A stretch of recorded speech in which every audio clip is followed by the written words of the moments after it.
পৰৱৰ্তী পদচৰণলৈ আগবাঢ়ো। কৃষ্ণ কৃষ্ণ পক্ষে চন্দ্ৰ যেন অতুতে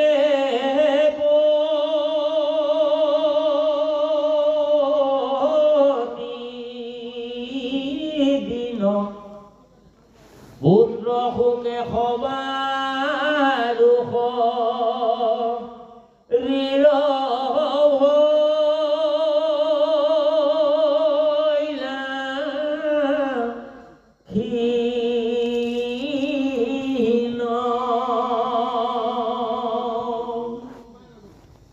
ৰাম সীতা লক্ষ্মণৰ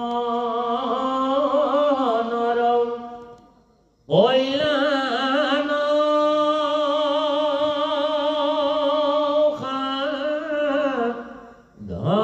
সাধন্ত কখৈলা সুমিত্ৰা দুয়ো অবিষ্ণু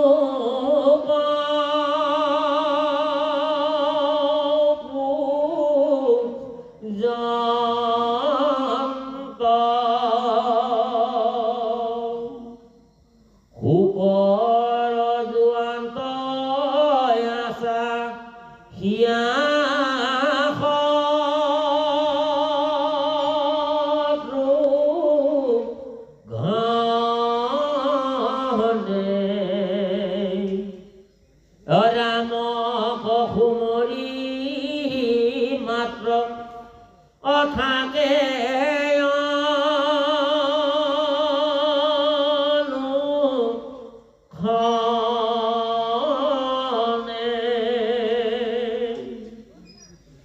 অযুধাত আছে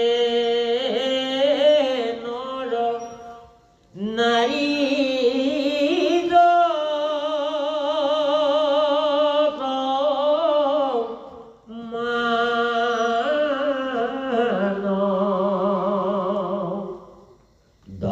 ধৰ্ময়াচৰিয়া সাধে অৰামৰ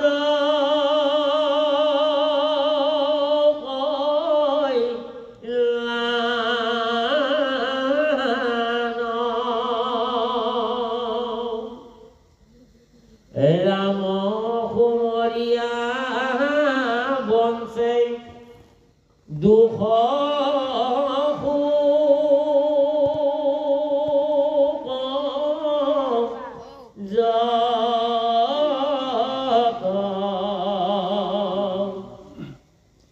ৰামৰ চৰিত্ৰ হয়াবে অশুনি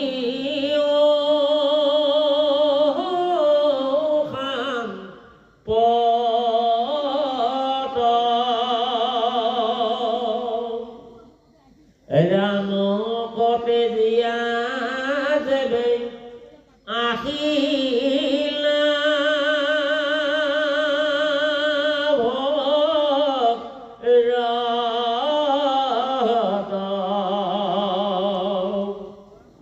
অহুকাকুল হুইয়া ৰাম অথাকিলা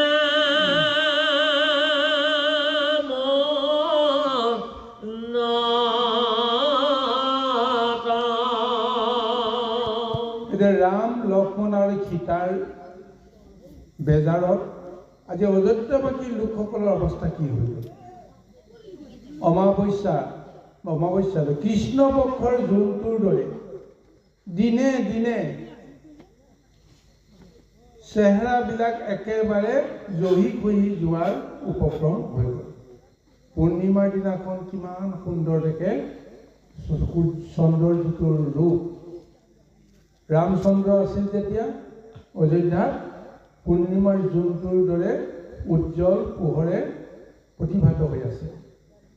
যিদিনাখনেই ৰামচন্দ্ৰ গুচি গ'ল, ৰামচন্দ্ৰ গুচি যোৱাৰ লগে লগেই সমস্ত অযোধ্যাবাসী লোকৰ মনত যেতিয়া বিষাদৰ ছাঁবিলাক আহি গ'ল, লগে লগে পূৰ্ণিমাৰ পিছদিনাখনৰ পৰাই যিহেতু চন্দ্ৰৰ যিটো জ্যোতি ক্ষয় হৈ গৈ থাকে, ৰূপ ক্ষয় হৈ গৈ থাকে, তদ্ৰূপ সিদিনাখনৰ পৰাই যেন অযোধ্যাবাসীৰ প্ৰতিজনৰ দেহ আৰু মন অৱক্ষয় হ'বলৈ গৈ আছে।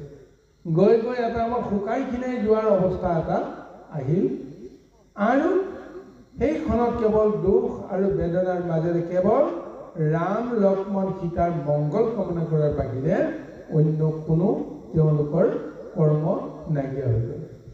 ইফালে সুমিত্ৰা আৰু কৌশল্যাই সদায় বিষ্ণুক পূজা কৰিবলৈ আৰম্ভ কৰিলে, যেন ৰাম লক্ষ্মণ আৰু সীতা যেন কুশলে থাকক, মংগলে থাকক, হে প্ৰভু তুমি কৃপা কৰিবা, এই ভাৱনাৰে কেৱল পূজা কৰি আছে। বেচেৰা শত্ৰুঘ্নে সকলোকে বুজাবৰ কাৰণে যত্ন কৰি আছে যে দুখ কৰিব নালাগে, সন্দেহ কৰিব নালাগে, যে নিৰ্দিষ্ট সময়ত স্বয়ং প্ৰভু ৰামচন্দ্ৰ পুনৰ আহিব, পিতৃৰ বাক্য ৰক্ষাৰ কাৰণে তেওঁ গৈছে, ধৰ্ম ৰক্ষা কৰিবৰ কাৰণে গৈছে আৰু সকলোৱে যিহেতু তেওঁক বিচাৰি আছে, তেওঁ নিশ্চয় সুকলমে অসাধ্য সাধন কৰি নিৰ্দিষ্ট সময়ত আহি উপস্থিত হ'ব। এনেকৈ বিভিন্ন ধৰণে শত্ৰুঘ্নে সকলোকে বুজাই বঢ়াই সন্তুষ্ট কৰিবলৈ প্ৰযত্ন কৰিছে। আৰু সেইখনত ৰাম সীতা লক্ষ্মণ গৈ চিত্ৰকূট বনত যেতিয়া প্ৰৱেশ কৰিছে, এতিয়া ৰাম সীতা লক্ষ্মণৰ মনতো কেনেকুৱা ভাৱে ক্ৰিয়া কৰিছে, কাৰণ সৰ্বস্ব এৰি থৈ গুচি গৈছে। ভৰতে তেওঁ ঘূৰাই নিবলৈ গৈছিল, ভৰতক পুনৰ তেওঁ আকৌ ঘূৰাই পঠালে, হতাশ কৰি পঠালে আৰু তেওঁ গম পাই গ'ল যে তেওঁ গুচি যোৱাৰ পিছতে তেওঁ আৰাধ্য দেৱতা পিতৃ দশৰথো প্ৰাণত্যাগ কৰিলে, মাতৃকেইগৰাকী এতিয়া বিধৱা হৈ আছে। গতিকে পুত্ৰ ধৰ্ম ৰক্ষা কৰি বিধিগতভাৱে মাতৃসকলক যেনেকৈ সান্তনা দিব লাগিছিল সেইখিনিৰ পৰা তেওঁ বিৰত। গতিকে তেওঁৰ মন আত্মা ইমান অস্থিৰ হৈ আছে, চিত্ৰকূট বনত উপস্থিত হৈ তাত ঘূৰি থাকিও কোনো কাৰণতে বোলে তেওঁৰ মন সন্তুষ্ট কৰিব তুষ্ট কৰিব পৰা নাই। গতিকে ৰাম আৰু সীতাৰ লগত আলোচনা কৰি কিবা এটা ব্যৱস্থা কৰিবলৈ প্ৰযত্ন কৰিছে। Ahora চিত্ৰকূট বনে সীতা লক্ষ্মণ সহিত কতদিন আছে প্ৰভু চিৰনো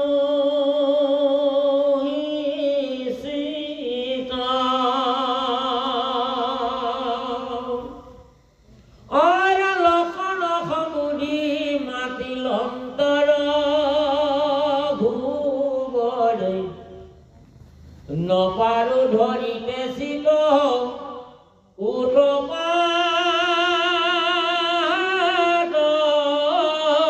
কৰে, মহা দুখ দিলাই আহি ভৰত ভয়াই,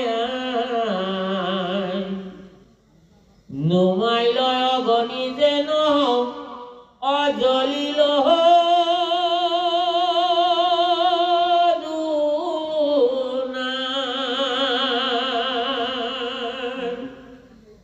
আমাক সুমৰি মনে দুখ নাই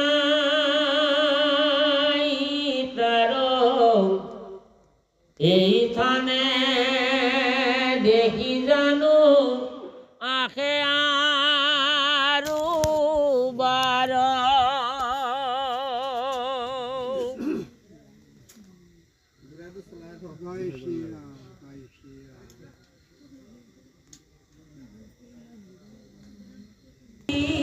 ভৰতৰ দুখ পুৰে মোৰ মন।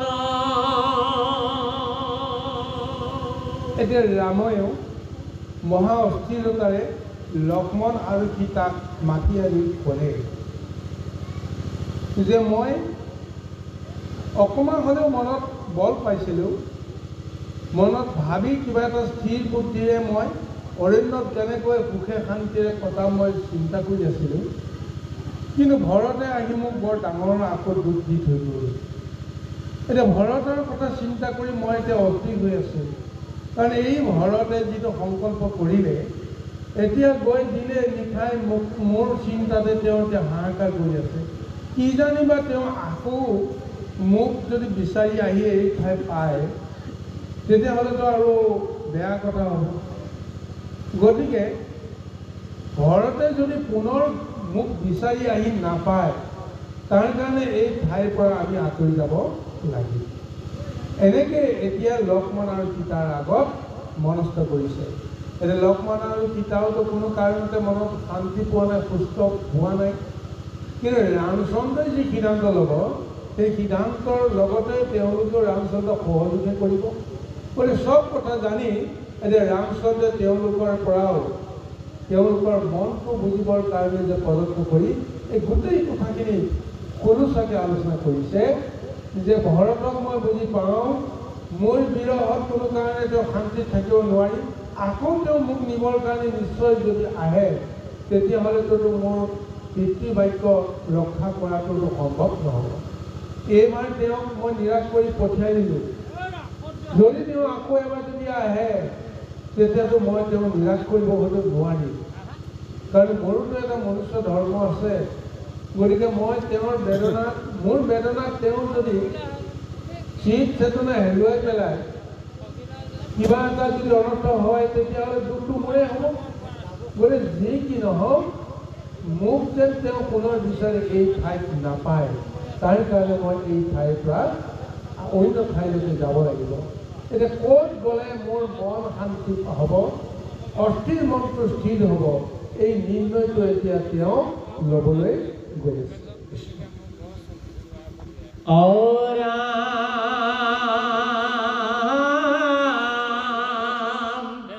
ভৰত ভয়াই যাবে আহিন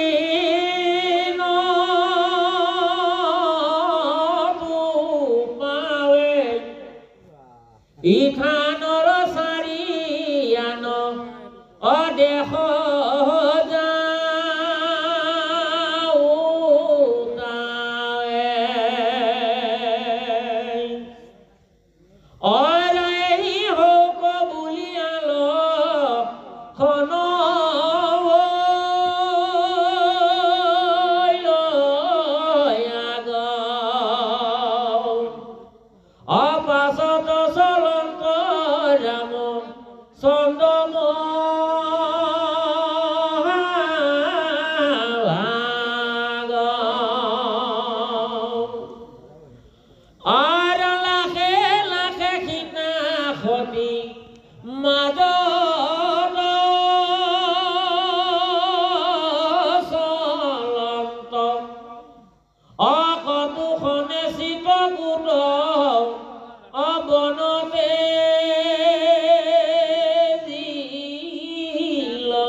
শেষ বন দেখে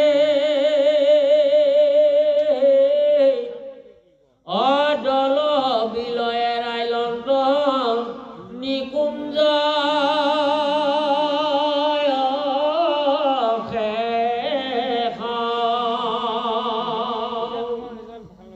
নাহিকে পয়াস ৰাম অহৰিষে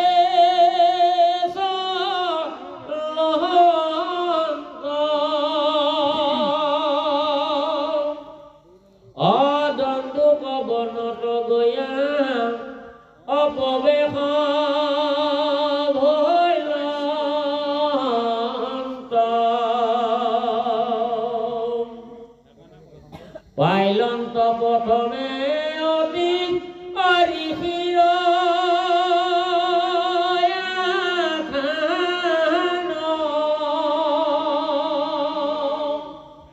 বনা মিলাতি নিউৰি শিখ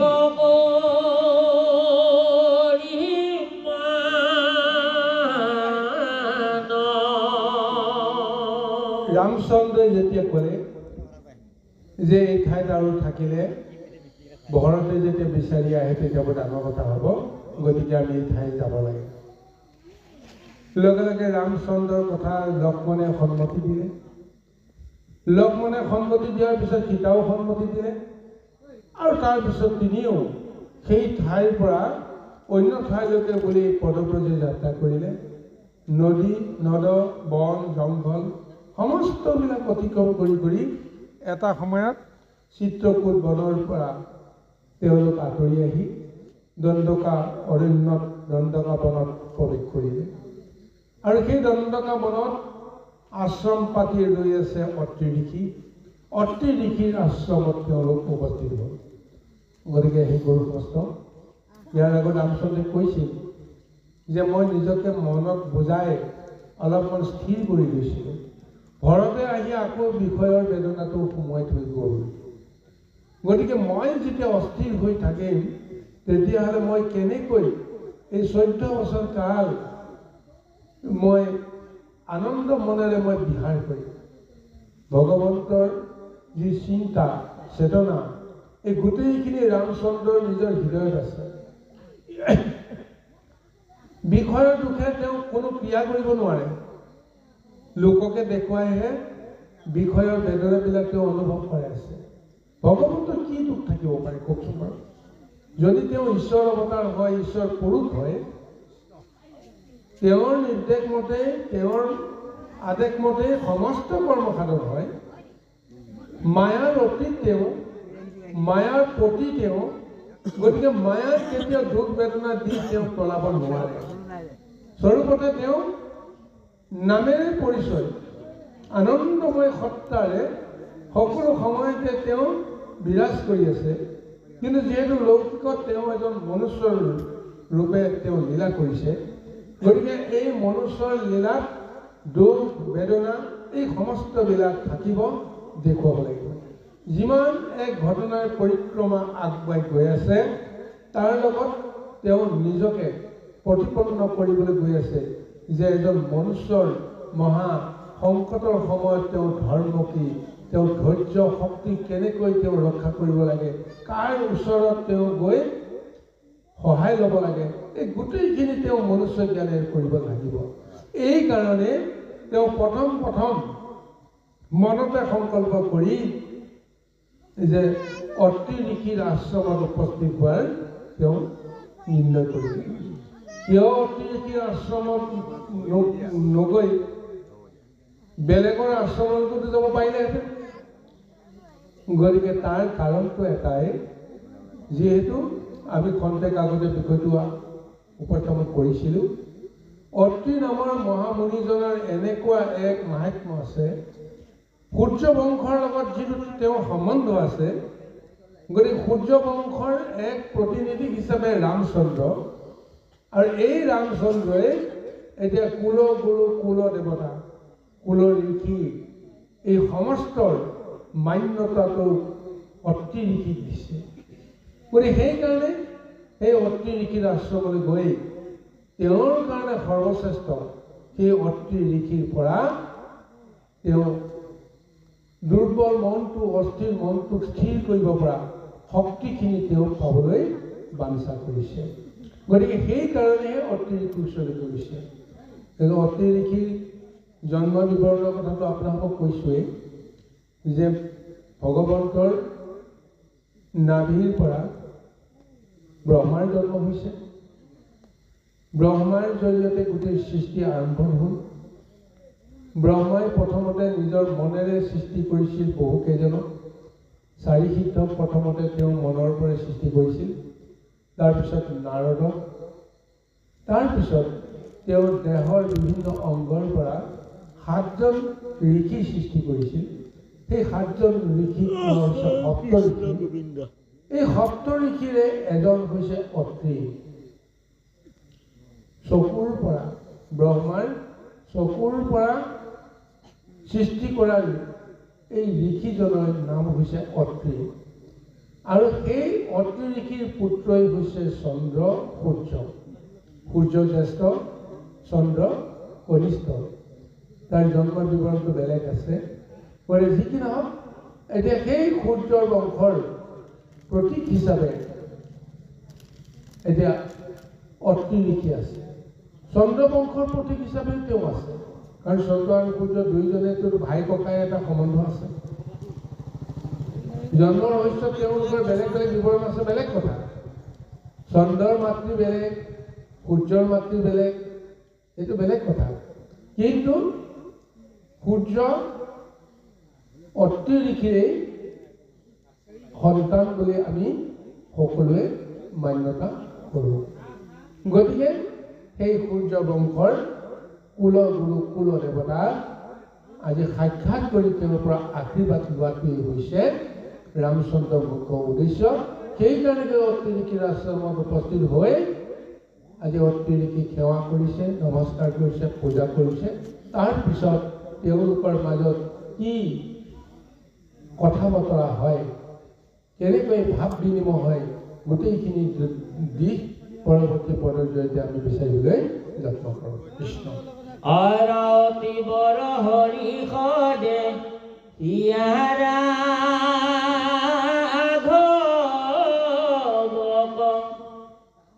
পৰম ঈশ্বৰ মোৰ আইলায়া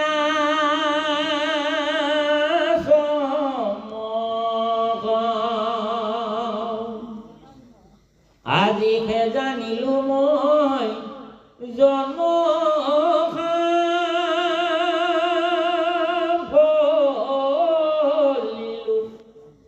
ঈশ্বৰৰ পদ্ম পদ্ম খাই খাতে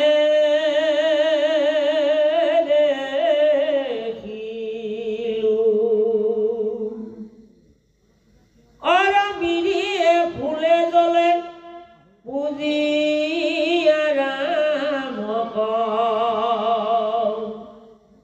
পৰম সাদৰে পুছিলম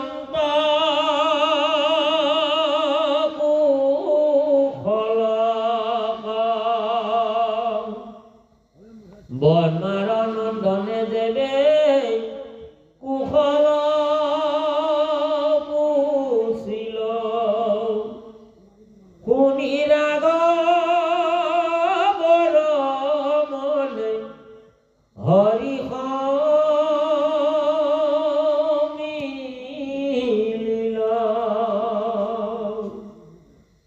ঋষিত কহিলা ৰামে আপোন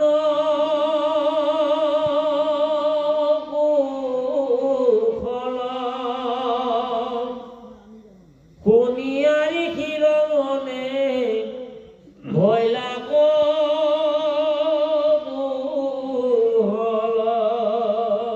ইফালে অত্ৰি ঋষিৰ আশ্ৰমত ৰামচন্দ্ৰ গৈ উপস্থিত হোৱাৰ লগে লগে এতিয়া অত্ৰি ঋষিৰ মনৰ ৰামচন্দ্ৰৰ প্ৰতি কেনেকুৱা এটা ভাৱ জাগ্ৰত হ'ল ভাগৱতে উল্লেখ কৰিছে। ইয়াৰ আগতে আমি উল্লেখ কৰিছিলোঁ যে ৰামচন্দ্ৰই কুলগুৰু হিচাপে কুলদেৱতা হিচাপে তেওঁৰ ওচৰলৈ গৈ আশীৰ্বাদ বিচাৰিছে, এই কামনাৰে তেওঁ উপস্থিত হৈছে। কিন্তু এই অত্ৰি ঋষিয়ে ৰামচন্দ্ৰক দেখি তেওঁৰ অনুভৱ কি হ'ল যে এই যোনটো সাক্ষাৎ ঈশ্বৰ, জগতৰ ঈশ্বৰ আজি মোৰ গৃহলৈকে আহিছে, জগতৰ ঈশ্বৰে মোৰ আশ্ৰম আজি পদধূলা দিলে, গতিকে আজিহে মোৰ আশ্ৰম শুদ্ধ হ'ল, আজিহে মোৰ জীৱন ধন্য হ'ল। ইমান দিনে মই তেওঁকে আৰাধনা কৰি কৰি আছোঁ, আজি সেইজন পৰম প্ৰভু ভগৱন্তে নিজে আহি মোৰ আশ্ৰমত উপস্থিত হৈ মোক দৰ্শন দিয়ে, সঁচাকৈ মোক বৰ কৃপা কৰিলে, মোৰ বৰ ধন্য হৈ গ'ল। পূজা সেৱা সমস্তখিনি আজি যেনেদৰে কৰিব লাগে গোটেইখিনি কৰি এতিয়া সেই ৰামক অত্ৰি ঋষিয়ে কুশল মংগল কৰিছে। হে ৰামচন্দ্ৰ বা হে গোপাই বা হে ঈশ্বৰ, আপোনাৰ কুশল মংগল আপুনি ব্যক্ত কৰক। যদি কুশল মংগলৰ কথা অত্ৰি ঋষিয়ে যেতিয়া সুধিছে, তেতিয়া ৰামচন্দ্ৰৰ মনত বোলে হাঁহি উঠিছে। কিয় হাঁহি উঠিছে? যে অত্ৰি ঋষিয়েতো সকলো জানে যে মনুষ্যৰ লীলা কৰিবলৈ আহি মই এতিয়া অযোধ্যাৰ পৰা বিতাড়িত হ'লোঁ,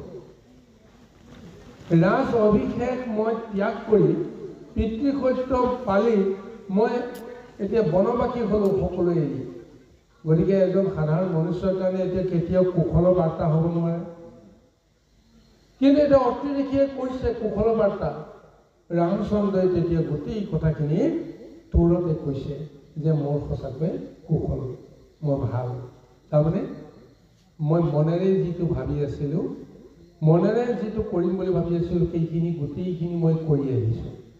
ভবামতে মোৰ কৰ্মখিনি হৈছে, গতিকে মোৰ কুশল। অৰ্থাৎ এই দুয়োজনৰ মাজত এতিয়া ভাৱৰ বিনিময় কি হৈছে? আধ্যাত্মিকতা হৈছে। অতিৰিক্তি বুজি পায় এইজন যদিও মোৰ কুলৰ বা সূৰ্য বংশৰ এজন তেওঁ প্ৰতিনিধি, কিন্তু স্বৰূপতে স্বয়ংপ্ৰভু ভগৱন্ত মোৰ বংশত আহি তেওঁ কৃপাহে কৰিছে। গতিকে এই জ্ঞান দৰ্শনটো অতিৰিক্তি আছে। আৰু ৰামচন্দ্ৰ সেই কথাটো বুজি তেওঁ আচল কথাটো তেওঁ ব্যক্ত কৰিছে, বৰ আনন্দ পাইছে। অন্ততঃ ইমান দুখ আৰু বেদনাযুক্ত এটা বনবাসী জীৱন আৰম্ভ কৰিছোঁ, তাতো যেতিয়া তুমি মোৰ কুশল আৰু মংগল যেতিয়া দেখিছা, ইয়াতকৈ আৰু কি সৌভাগ্যৰ কথা আছে ৰামচন্দ্ৰৰ মনত? কাৰণ মই যে ঈশ্বৰ হওঁ, আনে জানক নাজানক তুমিতো জানিলা। গতিকে পৰমাৰ্থ বিচাৰক তেওঁ আনন্দ মনেৰে অতিৰিক্তিৰ লগত ভাৱ বিনিময় কৰিছে। এতিয়া অতিৰিক্তিয়ে চিন্তা কৰিছে যে লগত আছে কোন? ৰামৰ লগত সীতা আৰু লক্ষ্মণ আছে। ৰামৰ লগত যিখিনি কথা পাতিব পাৰে, সীতা আৰু লক্ষ্মণৰ লগতো সেইখিনি কথা পাতিব নোৱাৰে। ৰামে যেনেকৈ উত্তৰটো দিব, তেনেকুৱা উত্তৰটো সীতা আৰু লক্ষ্মণে দিব নোৱাৰে। গতিকে তেওঁ এটা কৃতিত কৰিছে যে এই সময়ত মই ৰামৰ অকলে পাই মই অকণমান তেওঁৰ লগত ভাৱ বিনিময় কৰিব লাগিব। এইকাৰণে তেওঁ সীতাক মৰমেৰে সৈতে, কাৰণ কুলবধূ যেতিয়া আহিছে, কুলবধূৰ লগত এতিয়া কুলপুৰুষজনে কি বুলি ব্যৱহাৰ কৰিব? আদৰে চেনেহে তেওঁ গৃহলৈকে নিমন্ত্ৰণ কৰিব, অভ্যন্তৰলৈকে তেওঁক লৈ যাব। ঠিক তেনেদৰে জ্ঞান কৰিয়ে অতি মৰমেৰে সৈতে সীতাক অতিৰিক্তিয়ে ভিতৰলৈ যাবৰ কাৰণে তেওঁক অনুমতি দিলে। আৰু ঠিক তেনেকৈ লক্ষ্মণকো কিবা নহয় কিবা প্ৰকাৰে অকণমান ৰামচন্দ্ৰৰ পৰা আঁতৰত ৰাখিবৰ কাৰণে তেওঁ যত্ন কৰি এতিয়া তেওঁৰ মনোভাৱখিনি ব্যক্ত কৰিছে। কৃষ্ণ।